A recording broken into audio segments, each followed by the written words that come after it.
আইন উপদেষ্টা অধ্যাপক ডক্টর আসিফ নজরুল সংবাদ সম্মেলনে আবারও বিভ্রান্তিকর ও মিথ্যা তথ্য দিয়েছেন।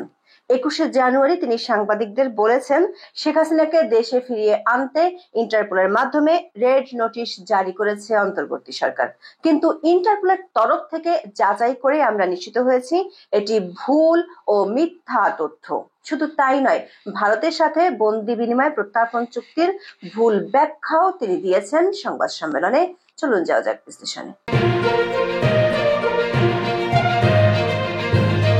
2024 সালের 10ই নভেম্বর আন্তর্জাতিক অপরাধ ট্রাইব্যুনালের সংস্কার কাজ পরিদর্শন করতে গিয়েছিলেন আইন উপদেষ্টা অধ্যাপক ডক্টর আসিফ নজরুল। সেখানে তিনি সাংবাদিকদের বলেছিলেন, জুলাই-আগস্ট গণহত্যা মামলায় শেখ হাসিনা সহ পলাতক আসামিদের ফিরিয়ে এনে আন্তর্জাতিক অপরাধ ট্রাইব্যুনালে বিচারের মুখোমুখি করতে ইন্টারপোলের মাধ্যমে রেড নোটিশ জারি করতে যাচ্ছে অন্তর্বর্তী সরকার। এরপর 12ই নভেম্বর ট্রাইব্যুনালের চিফ প্রসিকিউটর মোহাম্মদ তাজুল ইসলাম সাংবাদিকদের বলেছেন, ভারতে থাকা সাবেক প্রধানমন্ত্রী শেখ হাসিনার নামে ইন্টারপোলের মাধ্যমে রেড নোটিশ জারির বিষয়ে পদক্ষেপ নিতে পুলিশ মহাপরিদর্শককে চিঠি দেওয়া হয়েছে। সবশেষ 21শে জানুয়ারি সংবাদ সম্মেলনে আইন উপদেষ্টা সাংবাদিকদের বলেন, শেখ হাসিনাকে ফিরিয়ে আনতে ইন্টারপোলের মাধ্যমে রেড নোটিশ জারি করা হয়েছে। সংবাদ সম্মেলনের শেষ প্রান্তে একজন সাংবাদিক বিষয়টি নিয়ে আবারও ক্লিয়ার হতে চাইলে তিনি স্পষ্টভাবে জানান, রেড নোটিশ জারি করা হয়েছে। বিষয়টি নিয়ে ফ্যাক্ট চেক করতে প্রথমে আমরা ইন্টারপোলের ওয়েবসাইট চেক করি। সেখানে আমরা দেখতে পেয়েছি ইন্টারপোলে বাংলাদেশি হিসেবে মোট 63 জনের বিরুদ্ধে রেড নোটিশ জারি করা হয়েছে, কিন্তু সেই 63 জনের মধ্যে কোনো নারী নেই এবং শেখ হাসিনার নামে কারো নাম ইন্টারপোলের ওয়েবসাইটে অন্তর্ভুক্ত করা হয়নি। এরপর আমরা বিষয়টি যাচাই করতে ইন্টারপোলের সাথে যোগাযোগ করলে সেখান থেকে জানানো হয়েছে, শেখ হাসিনার নামে কোনো বাংলাদেশের নাম রেড নোটিশের লিস্টে অন্তর্ভুক্ত করা হয়নি। 10ই নভেম্বর আমরা একটা ভিডিওতে তথ্য প্রমাণ সহ বলেছিলাম, ইন্টারপোলের নিয়ম অনুযায়ী সরকারের পক্ষে এ ধরনের রেড নোটিশ জারি করা সম্ভব নয়। কারণ কি? কারণ হলো, ইন্টারপোলের নিয়ম অনুযায়ী কোনো রাজনৈতিক নেতার নামে রেড নোটিশ জারি করা যায় না।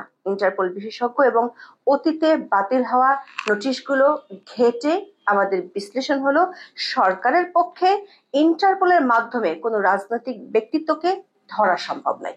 অতীতে বাংলাদেশের 2 জন রাজনৈতিক নেতার নামে ইন্টারপোলে রেড নোটিশ জারির আবেদন করে বিপাকে পড়েছিল তৎকালীন আওয়ামী লীগ সরকার।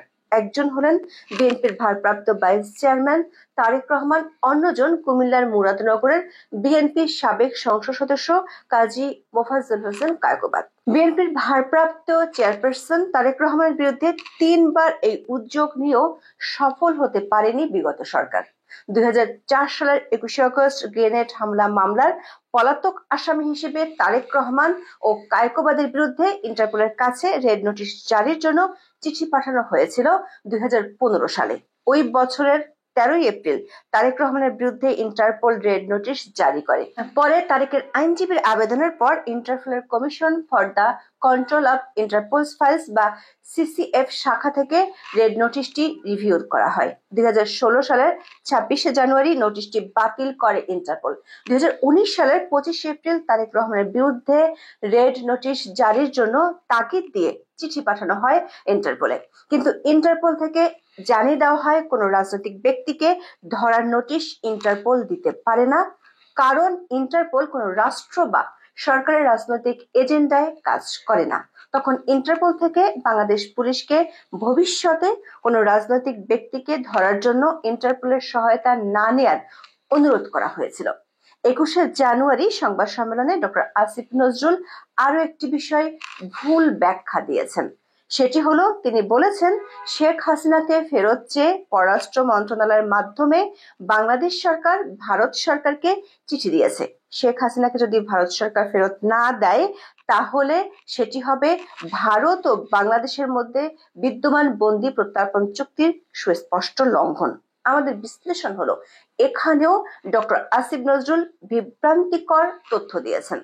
বাংলাদেশের সাথে ভারতের বন্দি বিনিময় চুক্তি আছে। চুক্তিটি হয়েছিল 2013 সালে।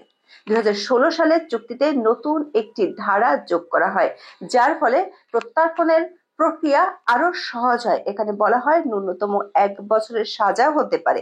এমন মামলায় আদালত গ্রেপ্তারি পরোয়ানা জারি করলেই ভারত বা বাংলাদেশকে পলাতক বন্দী হস্তান্তর করতে হবে।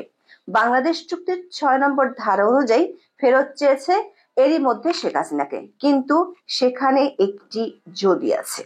যদিটি হলো চুক্তির 8 নম্বর ধারা, যেখানে স্পষ্টভাবে বলা আছে রাজনৈতিক কারণে বা উদ্দেশ্য প্রণোদিতভাবে কারোর বিরুদ্ধে মামলা করা হয়েছে বলে মনে করা হলে ফেরতের অনুরোধ খারিজ করা যাবে। চুক্তির 8 নম্বর ধারা অনুযায়ী ভারত বা বাংলাদেশ দুই দেশই অনুরোধ খারিজ করে দিতে পারে। আমরা একটু দেখতে চাই ডক্টর আসিফ নজরুল উপদেষ্টা হওয়ার পর আরো বেশ কিছু বিষয়ে বিভ্রান্তিকর তথ্য সাংবাদিকদের দিয়েছিলেন। দায়িত্ব নেওয়ার পরপরই তিনি বলেছিলেন আওয়ামী লীগকে নিষিদ্ধ করা সমীচীন হবে না, কিন্তু কয়েকদিনের মধ্যে তিনি 180 ডিগ্রি ঘুরে যান। নিজের মন্ত্রণালয় থেকে আন্তর্জাতিক অপরাধ ট্রাইব্যুনাল অ্যাক্ট সংশোধন করে মানবতা বিরোধী অপরাধের জন্য রাজনৈতিক দলকে নিষিদ্ধ করার বিধান যুক্ত করার উদ্যোগ নেন। তথ্যটি সংবাদ সম্মেলনে জানানোর একদিন পরই ক্যাবিনেটে তার মন্ত্রণালয় থেকে যে খসড়া উপস্থাপন করা হয়েছিল সেখানে ছিল না ওই বিধান। দায়িত্ব নেওয়ার আগে তিনি টক শোতে 26 লাখ অবৈধ ভারতীয় কাজ করছে বলে মন্তব্য করে বিতর্ক তৈরি করেছিলেন। অথচ স্বরাষ্ট্র উপদেষ্টা 20 জানুয়ারি জানিয়েছেন সব মিলিয়ে বাংলাদেশে অবৈধ বিদেশির সংখ্যা 49,266 জন। প্রশ্ন হলো, আইন মন্ত্রণালয়ের উপদেষ্টা হয়েও আইন সম্পর্কে ভুল ব্যাখ্যা, বিভ্রান্তিকর তথ্য কেন দেন অধ্যাপক ডক্টর আসিফ নজরুল? অতীতের রাজনৈতিক সরকারগুলোর অনেক মন্ত্রীর মতো তিনি কি দেশের মানুষকে বোকা ভাবেন? আজ এ পর্যন্ত। ভালো থাকুন, সুস্থ থাকুন, নিরাপদে থাকুন। দেখা হবে আগামী পর্বে।